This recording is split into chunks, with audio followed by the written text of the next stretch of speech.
So, when it comes to the council, they absolutely love to waste your money. And we'll cut straight to the chase on this one, because it really doesn't need an introduction. But it says that Glasgow Council have used taxpayers' money to paint an entire road as the pride flag, and apparently this cost over £70,000. Now, similar to yourself, when I first saw that, I thought that is absolutely mad. And it sounds exactly like something the council would do. But obviously, I'm not just going to bring you some random Twitter post and just claim for that to be completely true. So I put a reply just underneath this one. I said I've got to make a video on this one, but has anyone got the link to the 70 grand information? Quite literally all I could find was tweets. I could just find people talking about it, and I couldn't actually find any information about that 70 grand figure. And like I said, it sounds exactly like something the council would do. Just spending 70 grand. Makes perfect sense. So this person here, in all fairness, they did actually reply with another article about a pride crossing that cost £50,000. But unfortunately, it wasn't the same location, because this particular crossing was in Hounslow, which is in London, which is quite far from Glasgow. So because I couldn't find any information when it comes to the cost, like 70 grand for a little bit of paint, because I couldn't find a single bit of information about it, I decided to do the next best thing.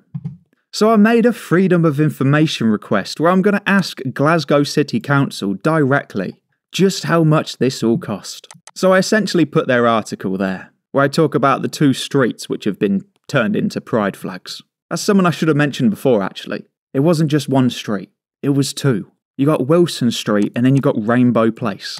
I'm kind of thinking they might have just changed that name for the sake of it. But my question was how much money was spent on these 2 road painting schemes. And I put please provide a full breakdown of costs. So hopefully between those 2 questions there, well, 1 question and 1 statement, between those 2 there, hopefully we'll get to the bottom of it. And it might actually cost 70 grand. Like, that's the thing. Twitter could be telling the truth. And that 70 grand figure, well, that might be completely true. But like I said, there was no way on earth I'm just going to bring you a random Twitter post and just assume that that's the truth. But what do you think? Do you think that the council should stop spending thousands painting pride flags all over the place? Or is it just in the council's nature, and they're just going to waste money left, right and centre?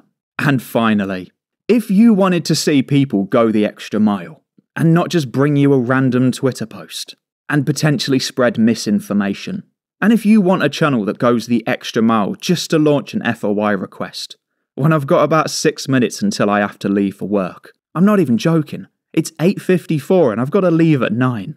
But if you want someone who brings you far more value than anyone else, then the only thing to do is to become one of the 40,410 subscribers. This country has gone crazy.